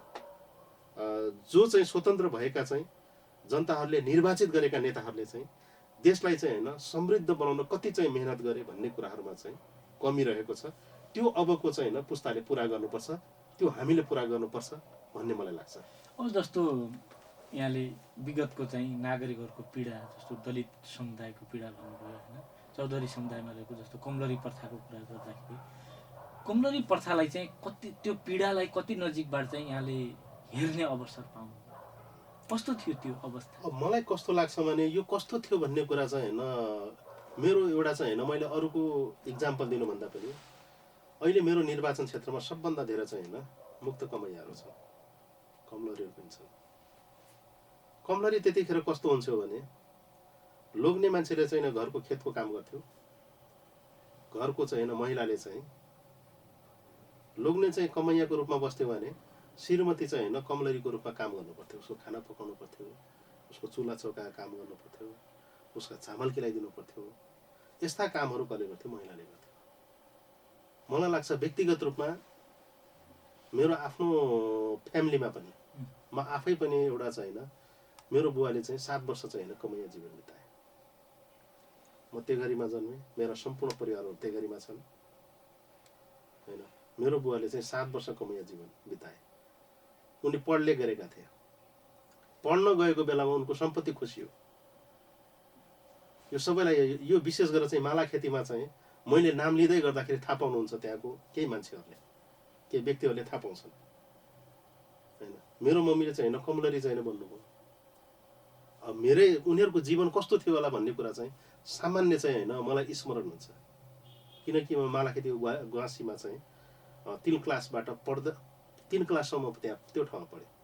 बाँकी मेरो पढाइको जीवन चाहिँ होइन फुलबारीको चाहिँ होइन फुलबारीको विद्यालय र त्यसपछि गएर चाहिँ होइन कैलाली बहुमुखी क्याम्पसमा। तर आखिर मेरै घरको पढ्ने गरेकै बुवाले पनि होइन 7 वर्षसम्म चाहिँ होइन कमैया जीवन बिताए। उनले 3वटा घरमा चाहिँ होइन कमैया बसेर चाहिँ आफ्नो जीवन चाहिँ यापन गरेका थिए। तिनीहरू जिउँदैछन् ती परिवारहरू। जुन घरमा चाहिँ होइन बुवाले कमैया जीवन बिताउनु भयो अझै पनि जिउँदैछन्। मैले उनीहरूलाई भेटेको छु, उहाँहरूसँग अन्तर्क्रिया भएको छ, मेरा कुरा भएका छन् होइन। त्यस कारणले गर्दा उनीहरू साथी पनि छन् मेरो अहिले, उनीहरूका अरू दाजुभाइहरू। भनेपछि अब उनीहरूको जीवन यापन कस्तो हुन्थ्यो होला, कस्तो अवस्था थियो होला। त्यसैले अहिले त्यो निर्वाचन क्षेत्रमा मालाखेतीको चाहिँ होइन 3 नम्बर र 10 नम्बरमा चाहिँ होइन मुक्त कमैयाहरूको छ बस्ती, जहाँ चाहिँ मलाई लाग्छ 250-300 परिवारभन्दा बढी हुनुपर्छ। एक्ज्याक्ट मलाई थाहा छैन। अत्तरियामा चाहिँ मुक्त कमैयाहरू बसेका छन्। त्यसपछि गएर चाहिँ हरैयामा चाहिँ मुक्त कमैयाहरूको ठुलो बस्ती छ। बनबेडामा चाहिँ तपाईँको चाहिँ दैदवारी शिविरमा ठुलो चाहिँ 400-500 चाहिँ होइन मुक्त कमैयाहरूको बस्ती छ। गौरीगङ्गामा जाँदै गर्दाखेरि चाहिँ होइन तपाईँको चाहिँ होइन यता चाहिँ झिलमा भयो। त्यसपछि गएर चाहिँ वार्ड नम्बर 1 चाहिँ तपाईँको लठैया साइडतिर भयो, लिकमा शिविरहरू। यिनीहरू सबै चाहिँ होइन जमिदारका घरमा काम गर्ने चाहिँ होइन मुक्त कमैयाहरू।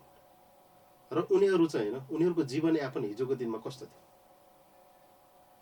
त्यो एकदम चाहिँ होइन मैले चाहिँ उनीहरूको जीवन यस्तो थियो भनेर मैले कल्पना गरेर भन्न पर्दैन कि हामीले आफैले भोगेर आएको कारणले गर्दा त्यो जानकारी छ। आज म त्यहाँबाट उठेर आएको, मेरो परिवारले, मेरो घरको मेरो गार्जियनले चाहिँ मलाई त्यहाँबाट उठाएर चाहिँ होइन एउटा राजनीतिक जीवनमा चाहिँ ल्याएको छ। अब जस्तो खास गरी एउटा समुदायका कुराहरू विभिन्न बेला चाहिँ निर्वाचनताका समयमा चाहिँ अलिक बढी उठ्छन् होइन। अधिकार प्राप्ति, अधिकार दिलाउने कुराहरू, दिने कुराहरू पनि अब जनताले यति बेला माग राख्ने समय पनि भएर होला।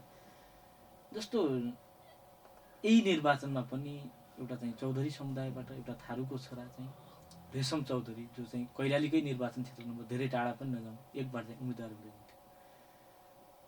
तपाईँहरूले नै ल्याएको व्यवस्था एकजना पात्र चाहिँ मुक्त कमैया परिवारबाट बिलोङ्स गरेर पनि मान्ने बन्ने व्यवस्था ल्यायो भनेपछि एउटा समुदाय उठाउनका लागि त महत्त्वपूर्ण भूमिका रहेछ भन्ने कुरा एकातर्फ देखाउँछ। एकजना थारूको छोरा चाहिँ निर्वाचन लड्दै गर्दाखेरि म चाहिँ प्रतिस्पर्धामा जान्छु, स्वच्छ रूपमा चाहिँ निर्वाचनमा उम्रिन्छु भनेर भन्दै गर्दाखेरि किन उहाँलाई यति धेरै राज्यले चाहिँ, जस्तो यहाँहरूले नै हिजो राज्यमा पनि शासित गर्नुभयो यहाँहरूको दलले पनि, किन विभेद गरेको होला? उहाँलाई चाहिँ निर्वाचनै लड्न नदिने अवस्था चाहिँ किन ल्याएको होला? यहाँको बुझाइ चाहिँ के छ यसप्रति? मलाई के लाग्छ भने रेशम चौधरी एउटा थारू कम्युनिटीको पछाडि परेको वर्गको छोरा हो। उहाँले आफ्नो जीवनमा निकै नै चाहिँ होइन अन्तरसङ्घर्ष, मलाई लाग्छ, म आफैले पनि फिल गर्छु।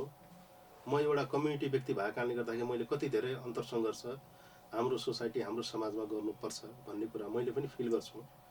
मलाई लाग्छ रेशमजी पनि होइन आफ्नो जीवनमा अहिले जुन परिस्थितिमा पुग्नु भएको छ, जुन आफ्नो क्षेत्रभित्र आफ्नो व्यक्तित्वको विकास उहाँले जो गर्नुभएको छ, त्यो चान्चुने मेहनत र चान्चुने स्ट्रगलद्वारा चाहिँ होइन होला जस्तो लाग्छ।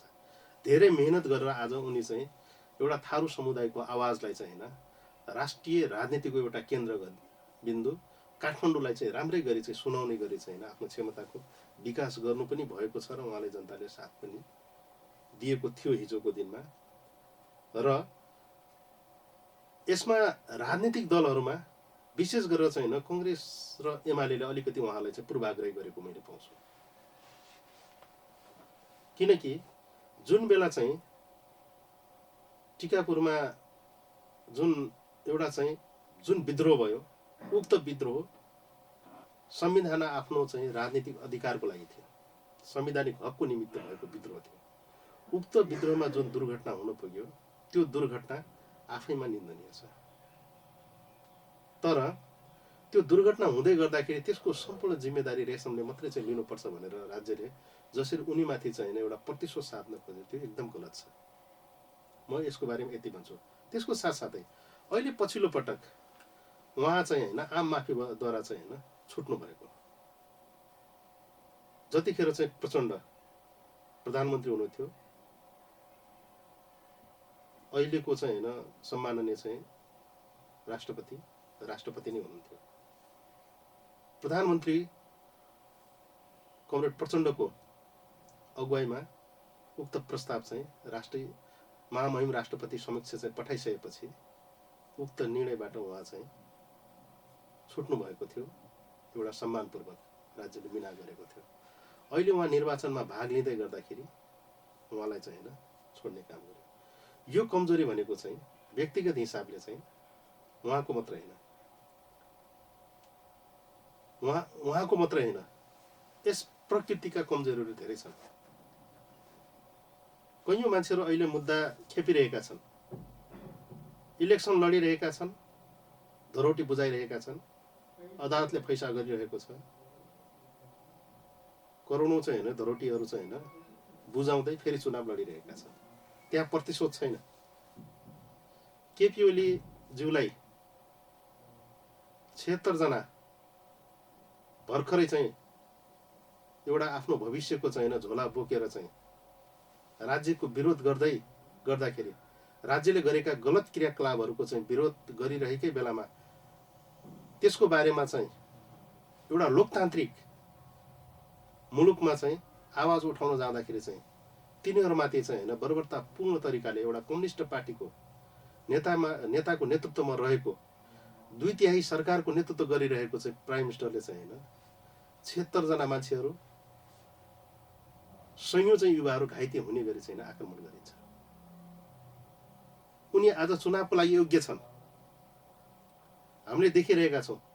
चोचो मोचो मिलाएर चाहिँ उनलाई चाहिँ चुनाव चाहिँ लडाउन खोजिएको हामीले देख्यौँ। कैयौं चाहिँ प्रहरीका चाहिँ प्रमुखहरू, आर्मीका प्रमुखहरूलाई चाहिँ आयोगले आफ्नै चाहिँ अफिसमा बोलाएर चाहिँ उनीहरूलाई सोधपुछ गरिन्छ। तर उहाँको चाहिँ सोधपुछ चाहिँ प्रधानमन्त्रीज्यूको त्यतिखेरको प्रधानमन्त्रीज्यूको चाहिँ सोधपुछ नै थाहा हुँदैन। यसो हेर्दै गर्दाखेरि होइन पावरमा रहेका राजनीतिक पावरमा रहेका व्यक्तिहरूलाई सबै प्रकारको छुट, एउटा थारूको छोरा चाहिँ उम्मेदवार बन्नको लागि चाहिँ चुनाव लड्नको लागि तयार भएको बेलामा चाहिँ चुनाव भएर चाहिँ नोमिनेसन गर्ने बेला चाहिँ उनलाई चाहिँ गलत्याइन्छ। यो सिधा सिधा एउटा चाहिँ थारू समुदायमाथिको एउटा विभेद हो। आजको मितिमा हामी थारू समुदायका मान्छे हौँ, तर समग्र नेपालीहरूको हामी नेतृत्वकर्ता पनि हौँ। रेशमजी पनि त्यही हो, तर उहाँलाई थारू बनाइन्छ। हामी थारू मात्रै हैनौँ, हामी समग्र चाहिँ नेपालमा रहेका सम्पूर्ण जात जातिलाई चाहिँ समेटेर अगाडि बढ्न सक्ने क्षमता र त्यो खुबी बनाएर चाहिँ हामी अहिले लामो समयदेखि चाहिँ राजनीतिक नेतृत्व गरिरहेका छौँ। त्यसैले चाहिँ रेशममाथि चाहिँ अहिलेको चाहिँ सरकार र शक्तिमा रहेका व्यक्तिहरूको चाहिँ प्रतिशोध मात्र हो। म व्यक्तिगत रूपमा यो उहाँलाई चाहिँ उम्मेदवारबाट वञ्चित गर्नु भनेको चाहिँ वञ्चित जो गरियो यसको म भर्त्सना पनि गर्न चाहन्छु। यसरी चाहिँ एउटा चाहिँ पछाडि परेको वर्गलाई चाहिँ यो तरिकाले चाहिँ अन्यायपूर्ण तरिकाले चाहिँ गलत्याउनु हुन्न भन्ने कुराको म एउटा जोरदार तरिकाले चाहिँ होइन मेरो आफ्नो ठाउँमा म विचार राख्न चाहन्छु। अब अहिले खास गरी अलिकति यहाँलाई मैले विषयान्तर गरेँ। एउटा चाहिँ यो चुनाव केन्द्रित बहस सँगसँगै 10 वर्ष एउटा सिपाहीको जनयुद्धको सिपाहीका नाताले प्रश्न गर्दैछु। यो जनयुद्ध लड्नुपर्छ अथवा चाहिँ युद्धमा होमिनुपर्छ, वर्तमान शासक र सत्ताको चाहिँ अत्याचार धेरै भयो भन्ने यो मानसिक रूपमा चेत चाहिँ कसरी, कुन चाहिँ घटनाले चाहिँ यहाँलाई यो विद्रोहमा लाग्नुपर्छ भन्ने चाहिँ परिस्थिति चाहिँ कसरी सिर्जना गर्यो? मलाई के लाग्छ भने यो चेत म चाहिँ होइन भूमिगत हुँदै गर्दाखेरि अथवा भूमिगत हुनुभन्दा अगावै 55-56 वरिपरि चाहिँ एउटा माओवादीले आन्दोलन गर्दै गर्दाखेरि यो एकदम सहज पनि छ, किनकि एउटा सानो दायराभित्र नेपाली जनतालाई राखिएको थियो, सानो घेरामा जनतालाई राखिएको थियो। त्यो सानो घेरामा राखेको जनताहरूले सबैले चाहिँ बुझ्ने अवस्था थियो, किनकि गाउँमा भएका चाहिँ सामन्त जमिदारहरूको चाहिँ अत्याचारहरू त्यतिखेर कायमै थिए। म आफै पनि एउटा कमैया परिवारबाट आएको कारणले गर्दाखेरि यद्यपि हामीले जहाँ चाहिँ हामीले जसको घरमा हामीले कमैया जीवन बितायौँ होला त्यो ठाउँमा हाम्रो त्यस्तो दमन थिएन, त्यस्तो अन्याय अत्याचार थिएन होला। तर त्योभन्दा पनि एउटा समुदायमाथि चाहिँ विभिन्न प्रकारको दमन थियो। त्यो दमन कस्तो खालको दमन थियो भने होइन, कसैको जग्गा जमिन चाहिँ सित्तैमा लगिदिने, कसैका सम्पत्तिहरू सित्तै खोजिदिने, विभिन्न प्रकारका चाहिँ मुद्दा मामिलाहरू गरिदिने, राज्यको तागत प्रयोग गर्ने र उनीहरूलाई चाहिँ एकदमै चाहिँ होइन विभिन्न तरिकाले चाहिँ शोषण गर्ने प्रचलनहरू चाहिँ त्यतिखेरको अवस्थामा चाहिँ देखिन्थ्यो। यसमा राज्यको कुनै प्रकारको ध्यान थिएन। यो सिचुएसनमा नेपाली जनताको बिचमा विभिन्न प्रकारका यस्ता चाहिँ घटनाक्रमहरू थिए। यो घटनाक्रमहरूबाट चाहिँ कसैले नेतृत्व गरिदियोस् भन्ने एउटा चाहना त्यतिखेर हर कोही चाहिँ होइन तपाईँको जनताहरूमा त्यस्तो खालको चेतना थियो। त्यो परिवेशमा चाहिँ होइन माओवादीले जब चाहिँ होइन पछाडि परेको वर्गहरूको पक्षमा महिला, दलित, जनजातिहरू, पछाडि परेका वर्गहरू, उपेक्षित क्षेत्रका वर्गहरूका कुराहरूदेखि लिएर चाहिँ शोषण र अन्याय अत्याचारका कुराहरू जब चाहिँ गाउँबेसीहरूमा चाहिँ छलफल चलाउँदै अगाडि बढ्दै गर्दाखेरि चाहिँ स्वाभाविक रूपमा चाहिँ यताबाट चाहिँ होइन हामी चाहिँ होइन हामीलाई खुलेको चेत त्यहाँबाट हो। त्यस कारणले गर्दाखेरि म आफू चाहिँ होइन पढ्दै क्याम्पस पढ्दै चाहिँ त्यो कारणले गर्दाखेरि चाहिँ होइन म त्यतातिर चाहिँ होइन लाग्न पुगेको थिएँ। त्यस कारणले गर्दाखेरि यसमा कसैले चाहिँ होइन प्रेरणा दिएको भन्दा पनि हामी धेरै प्रकारको दमनहरू हामीले चाहिँ सहिरहेका थियौँ समाजमा। यसको उपज नै हामी चाहिँ होइन जनयुद्धमा चाहिँ सहभागी भएका थियौँ। त्यो एउटा दमनको विरुद्धको आवाज लड्दै गर्दाखेरि चाहिँ कतिको कठिनाइ हुन्थ्यो जनयुद्धका ती दिनहरू सम्झिँदाखेरि? जनयुद्धका दिनहरूमा कठिनाइहरू त धेरै नै कठिनाइहरू थिए। तर मलाई लाग्छ हामी अगाडि बढ्दै गर्दाखेरि ती चिजहरू कहिले फर्केर हेरेनौँ होइन। हिँड्दाखेरि कस्तो कठिनाइ भयो, समाजमा चाहिँ राति हिँड्दै गर्दाखेरि जनताको बिचमा चाहिँ छलफल गर्दै गर्दाखेरि सँगै हिँडेको साथीहरू चाहिँ होइन मर्दै गर्दाखेरि, किनकि त्यो कुरा हामीले स्वीकारेका थियौँ। आज मसँग रहेका कैलाली जिल्लाकै कुरा गरौँ, समथिङ 464 जना चाहिँ होइन कैलालीका चाहिँ कैयौँ युवाहरू मारिए। कैयौँ युवाहरू त उनीहरू राजनीतिमा चाहिँ होइन धेरै विषयवस्तुहरूमा उनीहरू जानकार पनि थिए। राज्यले चाहिँ होइन खाना खुवाएकै भरमा चाहिँ मार्यो, राज्यले चाहिँ होइन बाटो देखाएकै भरमा पनि मार्यो। थारू दलित त देख्नै हुँदैन थियो। कैलालीमा सबभन्दा धेरै चाहिँ होइन 400 को वरिपरिमा चाहिँ थारू युवाहरू मारिएका छन्। त्यो चान्सुने कुरा, कैलालीको कुरा मात्रै गर्दैछु म। बर्दियाको अलग छ, बाँकीको अलग छ, दाङको अलग छ, देशैभरि होइन कञ्चनपुर अलग छ, देशैभरिका कुराहरू अलग छन्। प्रत्येक दिन चाहिँ होइन आज यतिजना चाहिँ आतङ्कवादी मार्यो भनेर रेडियोमा चाहिँ होइन प्रसारण हुँदै गर्दाखेरि मानसिक रूपमा कस्तो खालको टर्चर थियो होला। मलाई के लाग्छ भने हामी भन्दा पनि हाम्रा परिवारलाई कति टर्चर हुन्थ्यो होला। आज मेरो छोरी कहाँ मारियो कि भनेर उसले आफ्नो छोरीको नाम, आफ्नो छोराको नामहरू भूमिगत परिवारहरूले कति सुन्थ्यो होला। घर परिवारको चाहिँ होइन घर परिवारलाई हुने पीडा र आफन्तजनहरूलाई हुने पीडा त बेग्लै थियो।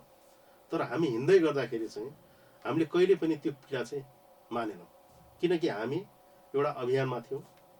हामी यो देशमा नेपाली जनताको पक्षमा, नेपाली जनतालाई चाहिँ विशेष गरेर चाहिँ घरेलु सामन्तवादको नाइके राजतन्त्रबाट कसरी चाहिँ छुटकारा पाउन सकिन्छ, उनीहरूलाई कसरी स्वतन्त्र गराउन सकिन्छ भन्ने एउटा अभियानमा गएका थियौँ। जनताको शासन कसरी चाहिँ कायम गर्न सकिन्छ, ल्याउन सकिन्छ भन्ने कुरामा हामी चाहिँ दृढ थियौँ। त्यस कारणले गर्दाखेरि आउने कठिनाइहरू चाहिँ हाम्रा लागि चाहिँ साधारण थिए। त्यो एउटा जीवन नै बनिसकेको थियो। यहाँहरू जस्तो अब मुक्ति या मृत्यु भनेर होइन बढी यो शब्द प्रयोग गरेर अगाडि बढ्नुभयो जनयुद्धमा। मृत्युलाई चाहिँ जनयुद्ध कालमा चाहिँ कति नजिकबाट हेर्ने अवसर पाइयो त? ल है अब चाहिँ सकिन्छ कि क्या हो जिन्दगी भन्ने कुराहरू, अथवा चाहिँ आफ्नै सँगै यहाँले पनि जोड्नुभयो आफ्नै साथीहरूसँगै साथीहरू चाहिँ गोली लागेर मर्नु पर्दाखेरि होइन त्यो नजिक चाहिँ कस्तो अवस्था चाहिँ यहाँहरूले पार गर्नु? मलाई लाग्छ त्यो प्रत्येक दिन नै थियो, दिनौँ जस्तो झडप पनि थियो। म अलिकति राजनैतिक फिल्डमा अलि बढी काम गरेको कारणले गर्दाखेरि हामी निशस्त्र नै अलि बढी नै हिँड्थ्यौँ। सशस्त्र भन्दा पनि निशस्त्र अलिकति कम हिँड्ने भएको कारणले गर्दाखेरि होइन झन् बढी चाहिँ होइन कठिनाइ रहन्थ्यो विभिन्न चाहिँ होइन। त्यस कारणले गर्दा यी विषयहरू चाहिँ यस्ता घटनाक्रममा धेरै नै आए जो अहिले चाहिँ होइन व्याख्या गरेर त्यसको चाहिँ साध्य नै छैन होइन। त्यस कारणले गर्दाखेरि म आफै पनि राजनीतिक फिल्डमा पनि काम गरेँ, जनमुक्ति सेनाको चाहिँ होइन टिममै पनि होइन गण्डक अभियानसम्म जाँदै गर्दाखेरि थुप्रै चाहिँ लडाइँ झडपहरूको बिचबाट चाहिँ हामी त्यो ठाउँ पुग्यौँ। त्यहाँबाट चाहिँ अभियान सम्पन्न गरेर हामीले फर्क्यौँ होइन। दर्जनौँ चाहिँ होइन लडाइँहरू भए, दर्जनै लडाइँहरूमा चाहिँ हामी सहभागी भयौँ होइन। तराईको यो समथल भूभागमा विशेष गरेर धनगढीलाई नै होइन केन्द्रबिन्दु बनाएर म लामो समयसम्म जिल्लाको चाहिँ होइन नेतृत्व, जिल्लाको चाहिँ डिसिएस अथवा जिल्लाको सचिव मूल नेतृत्व भएर म आफैले चाहिँ जनयुद्ध कालमै नै मैले काम गरेँ। म आफैले काम गर्दै जिल्लाको नेतृत्व गरेर काम गर्दै गर्दाखेरि त्यतिखेर तत्कालीन आर्मी पक्षबाट चाहिँ म आफैले नेतृत्वमा रहेको बेलामा 300 जति युवाहरू चाहिँ मारिया छन्, बर्दियादेखि यहाँसम्म आउँदाखेरि जसको चाहिँ होइन नेतृत्व म आफैले गर्दै थिएँ। हाम्रा मान्छेहरूलाई आर्मीले त्यति धेरै मान्छेहरूलाई मारेको छ होइन। त्यस कारणले गर्दाखेरि मृत्युलाई धेरै नजिकबाट हेरियो, तर त्यसलाई चाहिँ होइन यो यो चाहिँ होइन त्यसलाई डर र भयहरू चाहिँ त्यस्ता आएन, किनकि हामी एउटा चाहिँ होइन एउटा प्रक्रिया र एउटा अभियानमा थियौँ। मैले अघि पनि भने त्यस कारणले गर्दाखेरि यी विषयहरू चाहिँ सामान्य नै रहे। लडाइँमा सहभागी छौँ, गोली लागिहाल्यो भने मरिन्छ, बाँचियो भने चाहिँ हामी भोलि चाहिँ होइन देश बनाउँछौँ, शहीदका सपना पुरा गर्छौँ भन्ने बुझाइ चाहिँ सधैँभरिमा ममा त्यो रह्यो, अरू साथीहरूमा पनि त्यो रह्यो। हाम्रो बिचमा छलफल हुने गर्थ्यो। म आफू भूमिगत हुँदै गर्दाखेरि म 2 शब्द बोल्न नसक्ने म आफू व्यक्ति हुँ भनेपछि त्यस्तो अवस्थाबाट हामी चाहिँ भूमिगत भएका थियौँ। बुझाइ मात्र चाहिँ बुझेका थियौँ, तर बोल्न हामीलाई धेरै नै गाह्रो हुन्थ्यो। त्यहाँबाट उठेर अगाडि बढेका थियौँ। त्यस कारणले गर्दाखेरि हामी साथीभाइहरू अहिले त धेरै साथीहरू शहीद हुनुभयो। मेरा अग्रजहरू धेरै माने, जस्तै आज जोखन हुनुहुन्न होइन, जगत रथगैया हुनुहुन्न, त्यस्तै विनोद हुनुहुन्न, उहाँ चाहिँ एउटा शिक्षक हुनुहुन्थ्यो। यही निर्वाचन क्षेत्रको चाहिँ होइन निर्वाचन क्षेत्र नम्बर 5 को चाहिँ रामपुरकोमा उहाँ चाहिँ पढाउनुहुन्थ्यो। भनेपछि यी होनहार चाहिँ होइन माओवादीका थारूहरूका चाहिँ अगुवा नेताहरू कैयौँ युवाहरू चाहिँ होइन मारिए। त्यस कारणले गर्दाखेरि मलाई लाग्छ हामी छलफल गर्थ्यौँ होइन। हामी कतिपय साथीहरू त के भन्थ्यौँ भने लडाइँ छिटै सक्यो भने म पढ्नुपर्छ, म चाहिँ पढ्छु है भन्थेँ। जस्तै मानव जगत रथगैया, उहाँ चाहिँ कैलाली जिल्लाको कमान्डर हुनुहुन्थ्यो, म जिल्ला कमिटी सदस्य थिएँ। उहाँसँग इन्ट्रेक्सन हुँदै गर्दाखेरि उहाँ के भन्नुहुन्थ्यो भने म चाहिँ यो लडाइँ चाँडै सम्पन्न भयो भने, हामीले यो देशमा गणतन्त्र चाँडै ल्याइहाल्यो भने मेरो चाहिँ फेरि म आफू कलेज एडमिसन भएर मैले आफ्ना बाँकी रहेको चाहिँ अध्ययनलाई चाहिँ म पुरा गर्छु है भन्नुहुन्थ्यो। तर आज उहाँ हुनुहुन्न। कैयौँ साथीहरू के भन्थ्यो भने होइन हामी सँगै छौँ, अहिले कोही शहीद भइहाल्यो भने बाँचेकाले चाहिँ बाँकीको सपना चाहिँ पुरा गर्नुपर्छ भनेर चाहिँ यस्ता खालका कुराहरू, गहकिला कुराहरू पनि त्यो बेलामा हामीले गरेर अगाडि बढ्थ्यौँ। त्यस कारणले गर्दाखेरि चाहिँ मृत्यु सायद मलाई लाग्छ मृत्यु एउटा सामान्य जस्तो बनिसकेको थियो, त्यो सामान्यकरण भइसकेको थियो। किनकि त्यो सामान्यकरण कसरी भयो भने देशैभरिको चाहिँ होइन मिडियामा कम्तीमा चाहिँ होइन प्रत्येक दिन जसो होइन सयौँको रूपमा चाहिँ सयौँको सङ्ख्यामा चाहिँ माओवादी मरेको चाहिँ होइन रेडियो टेलिभिजनमा त्यतिखेरका चाहिँ अभिभावकहरूले होइन त्यतिखेर चाहिँ रेडियो सुन्नेहरूले यो सुनेका थिए। अब हामी कार्यक्रमको अन्तमा छौँ। अन्तमा चाहिँ यो कार्यक्रम हेरेर बस्नुभएका आम दर्शकहरू र खास गरी निर्वाचन क्षेत्र नम्बर 4 का आम नागरिकहरूलाई यहाँको सन्देश चाहिँ संक्षिप्तमा राख्नु छ। म निर्वाचन क्षेत्र नम्बर 4बाट अहिले पहिलोचोटि चुनावमा म सहभागी हुन गइरहेको छु। 2056 साल भूमिगत भएर लामो समय पार्टीको नेतृत्व गरेँ मैले। पार्टीमा मेरा चाहिँ अग्रज नेताहरूलाई धेरै पटक मैले चुनावमा पठाएँ, चुनाव लडे, जिते, जनताहरूको बिचमा गए। कैयौँ नेताहरू अहिले पार्टी छोडेर गएका छन्। मैले आफैले भोट दिएका नेताहरू आफ्नै प्रतिस्पर्धा र अहिले म प्रतिस्पर्धाको रूपमा चाहिँ होइन आदरणीय हाम्रा चाहिँ लेखराज भट्टजीसँग चाहिँ म आफै पनि चुनावमा सहभागी छु। उहाँलाई मैले 3 पटक चाहिँ भोट 3 पटक कि 4 पटक 3 पटकै मैले भोट हालेको छु। 3 पटक भोट हाले, 2 पटक उहाँले जित्नुभयो भनेपछि अब म आफैले, तर म कहिले पनि होइन चुनावमा सहभागी भएन। आफूभन्दा सिनियर नेतालाई चाहिँ चुनावमा विजय गराउनको लागि सधैँ गएर उहाँहरूलाई सदैव मैले के भने यो निर्वाचन क्षेत्रको चाहिँ विकास गर्नु होला, यो देशको विकास गर्नु होला भनेर भन्यो। आज उहाँ हामी एउटै ठाउँमा छैनौँ। प्रचण्डभन्दा बाहिर उहाँ केपी ओलीको नेतृत्वमा हुनुहुन्छ भने म आफू अहिले पनि प्रचण्ड कमरेडकै नेतृत्वमा छु।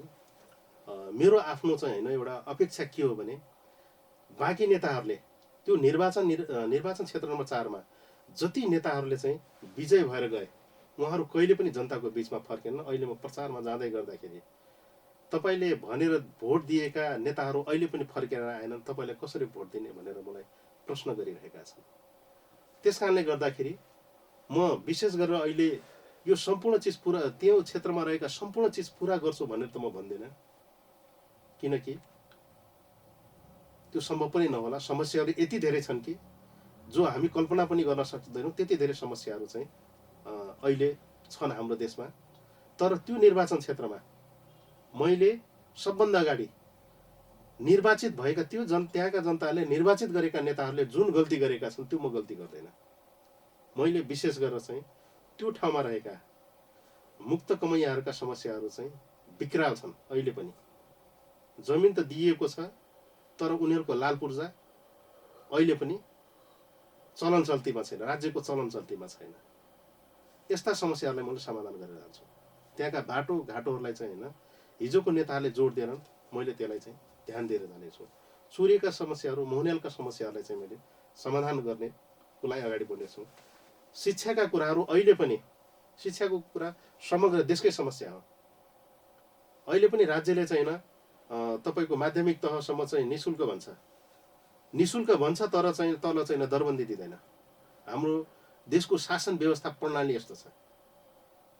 यो राज्यको चाहिँ होइन केन्द्रमा नै यसको बारेमा चाहिँ होइन आवाज उठाएर होइन शिक्षा क्षेत्रलाई चाहिँ होइन हामी निःशुल्क घोषणा गर्दैछौँ भने पर्याप्त मात्रामा दरबन्दी र उक्त विद्यालयहरू चाहिँ विशेष गरेर चाहिँ सम्पूर्ण विद्यार्थीहरू त्यो सरकारी विद्यालयमा पढ्ने वातावरण बनाउनुपर्छ भन्ने कुराहरूको लागि चाहिँ आवाज उठाउनेछु। त्यस्तै त्यहाँका विभिन्न प्रकारका समस्याहरू छन् होइन। अघि पनि चर्चा गऱ्यौँ, हामीले छलफल गऱ्यौँ होइन। त्यहाँको छैन तपाईँको प्रदेशको चाहिँ राजधानीका कुराहरू होइन, स्वास्थ्य यो के अरे मेडिकल विश्वविद्यालयका कुराहरूलाई देखि लिएर अन्य चाहिँ सिँचाइका कुराहरूदेखि लिएर चाहिँ मुक्त कमैया दलितभित्र रहेका अझै पनि चाहिँ समस्याहरू होइन, यी इत्यादि कुराहरू जो छन् त्यहाँका समग्र चाहिँ विकासको बारेमा चाहिँ होइन म अन्य नेताहरूले कसरी भूमिका निर्वाह गरे मलाई थाहा छैन। यी समस्याहरूको बारेमा जनताहरूको बिचमै अन्तर्क्रिया गरेर कसरी समाधान गर्न सकिन्छ, हामीसँग रहेको बजेट र हामीसँग रहेको होइन आधारलाई चाहिँ कसरी चाहिँ होइन कार्यान्वयन गर्न सकिन्छ भन्ने कुराहरूमा अलि बढी चाहिँ मैले फोकस गरेर जनताहरूसँग अन्तर्क्रिया गरेर म अगाडि बढ्ने एउटा चाहिँ प्रतिबद्धता पनि म जाहेर गर्छु। र सम्पूर्ण चाहिँ निर्वाचन क्षेत्र नम्बर 4 का सम्पूर्ण चाहिँ त्यहाँको आदरणीय जनसमुदायलाई एकपटक म एउटा चाहिँ होइन विपन्न र पछाडि परेको वर्गबाट एउटा राजनीतिक नेतृत्वमा आएर नेतृत्व दिने जो प्रयास मैले गरेको छु, एकचोटि हजुरहरूले चाहिँ निर्वाचन क्षेत्र नम्बर 4 का चुरेदेखि मोहनियालदेखि लिएर गौरिङ्गा गोदावरीका सम्पूर्ण समुदायहरूलाई म मेरो आफ्नो चाहिँ निर्वाचित भएर अगाडि बढ्दै गर्दाखेरि कुनै पनि भेदभावपूर्ण व्यवहार नगरिकन म एउटा हाम्रो समाजलाई त्यहाँ रहेका विविध प्रकारको चाहिँ समुदायमा बाँडिएको चाहिँ समुदायलाई एक ढिक्का बनाएर अगाडि बढ्ने एउटा म प्रतिबद्धता चाहिँ गर्न चाहन्छु। हस्, यहाँको अमूल्य समय र संवादको लागि धेरै धेरै धन्यवाद। नमस्ते, अभिवादन। दर्शक महानुभावहरू, आजको यो विशेष संवादमा अतिथिसँगै मलाई पनि बिदा हुन आज्ञा दिनुहोस्। नमस्कार।